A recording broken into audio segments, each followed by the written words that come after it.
When you say you want high testosterone, what you actually mean is that you want what high testosterone gives you. You know, the muscle mass, the energy, the masculine traits. And all of this is basically masculine gene expression. And it's very important that you understand the difference between high testosterone and high masculine gene expression. Because you see, testosterone is only a key part of this whole big process that masculine gene expression is. And basically, I've got a little sketch of how masculine gene expression works. The first part of the sketch that you gotta understand is this part. I've drawn free testosterone and testosterone with the SHBG molecule, so basically bounded testosterone. Now, it's important to understand the difference between total testosterone and free testosterone, because free testosterone is only about 2 to 3% of your total testosterone. And it's only free testosterone that will be able to move inside the cell and then express masculine genes. So you want, if possible, to target and increase your free testosterone. Now, honestly, it's quite hard to target free testosterone by, doing natural habits. Like, you're gonna eat this type of food and it's gonna target your free testosterone. It doesn't really work that way. But if you increase your testosterone, since it's 2 to 3%, that is free testosterone, you will therefore increase your free testosterone. But there are two supplements that are really helpful and efficient at targeting an increase in free testosterone. Now, the first one and the most powerful one is boron. 9 milligrams a day, every single day. You don't need to, you're not going to build a tolerance, so you don't need to cycle. You just take 9 milligrams a day. It's like the fifth element on the periodic table if you wonder what boron is. And the next one is Tongkat Ali. Now, you've probably heard of Tongkat Ali. It's a bit more popular than boron, but trust me, boron is much more powerful. But Tongkat Ali has also been shown to directly target an increase in free testosterone. So these two supplements will help you increase your free testosterone. Your free testosterone, your active testosterone, is going to be the one that's going to be able to move inside the cell. Basically, the SHBG molecule doesn't allow it to move inside the cell. But now that you've got testosterone inside the cell, it will be able to bind to the androgen receptors, which are basically the little things I've drawn over here. And therefore, you might have a lot of testosterone, a lot of free testosterone. But if you don't have enough androgen receptors, if you're not basically sensitive enough to testosterone, to androgens, you won't have enough androgen receptor, and therefore you will not be able to take the testosterone and move it inside the nucleus of the cell, where the masculine gene expression happens. So the other key part of this whole process is androgen receptor. So the first one is you need to have enough free testosterone. So you need to have enough total testosterone. And also, if you can, you need to directly target an increase in your free testosterone. And then once you've done that, you need to make sure that you have enough androgen receptors. Now, the androgen receptors are going to be the one that's going to move inside the nucleus and express your masculine gene.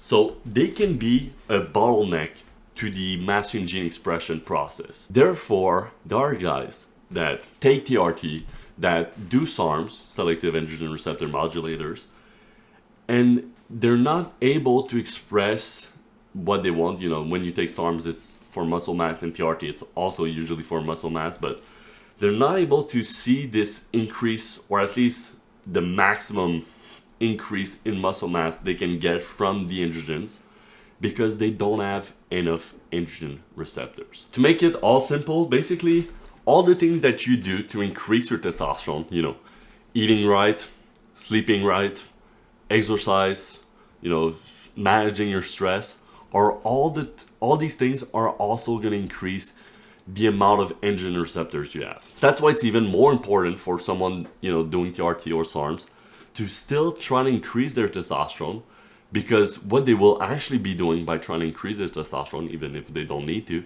is they'll be increasing their androgen receptor density. And therefore, they'll be expressing more masculine gene expression because they've got an infinite amount of supply of androgens. So, Androgen receptors. The first way is to do all the things you do when you're naturally trying to increase your testosterone. But there are other things that you can do that directly target an increase in androgen receptor. As a matter of fact, it can be a very potent increase. The first one, and the one that's been the most studied, is basically intense, heavy weightlifting. Now, you're probably already weightlifting, so this is great. It has been shown that when you weightlift, you will actually experience a dramatic increase in androgen receptors, especially in the muscles where you've been weightlifting. And this is perfect because this is exactly what we need when we want masculine gene expression, when we want bigger muscle where we've been training. So heavy weightlifting, one of the best things you can do to increase your androgen receptor density and therefore be sensitive enough to the androgens. The second one, which is a bit more complex to explain, and it's sexual health. Now, when I say sexual health, basically what I'm meaning is to not be sexually exhausted. And when I'm saying sexual exhaustion, basically every time you ejaculate as a male, you experience a 24-hour decrease in androgen receptor density, especially in your brain. And this makes sense because, you've ejaculated, so you've basically reached your goal of trying to reproduce. So your brain doesn't want you to keep going, right? You've done it, it's done. We'll work on it next time. That's basically what your brain is saying. So it's normal to experience a decrease in androgen receptor density. But the thing is, because of, the overstimulation, because of what you see on social media, because of porn, if you consume these things, you might be someone that ejaculates once, twice, every single day. And that's actually gonna tank your androgen receptor density. That's gonna make it so every single day you're reducing your androgen receptor density in your brain. And it might lead to issues like erectile dysfunction, but this video is about masculine gene expression. And it's actually gonna reduce your androgen receptor density. Therefore, what I usually recommend, it's hard to say to a guy like get on low fat, certainly to high testosterone dudes. It's extremely hard to get on low fat. But maybe that's actually what you need.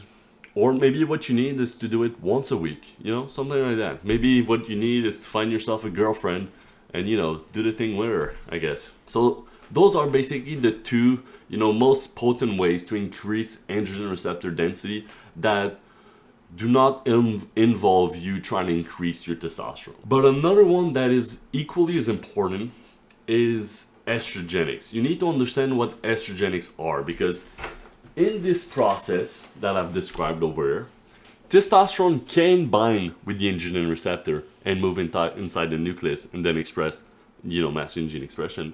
But estrogenics, or artificial estrogen, endocrine disruptors basically, will act as testosterone for a moment and bind with the androgen receptor, but then it will either make this androgen receptor, not accessible because it will be bounded with an estrogenic particle and it's not going to do anything because it's not going to be able to know where it has to go. Or it might actually move inside the nucleus and express feminine genes. And that's basically the opposite of what you want. When you see guys with like men boobs, it's basically what happened. Sometimes it's because of excess estrogen, not estrogenics.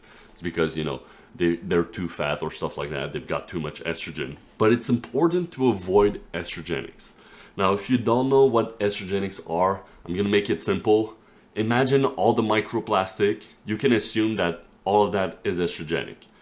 When you see weird molecules in the ingredients, you're trying to eat something like a cookie, and sometimes you see these weird ingredients. Maybe it's got red 40, or you're eating a certain type of fruit and it's filled with pesticides.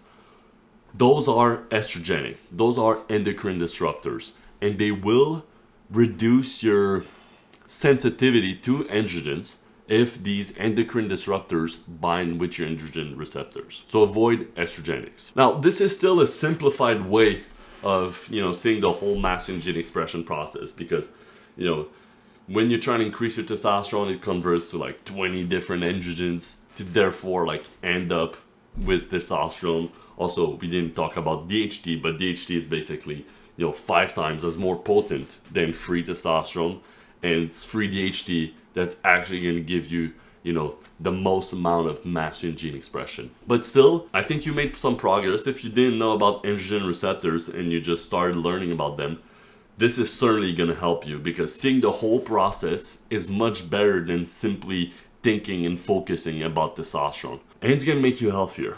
So, I hope you enjoyed today's video, and I'll see you guys in the next one. Mwah!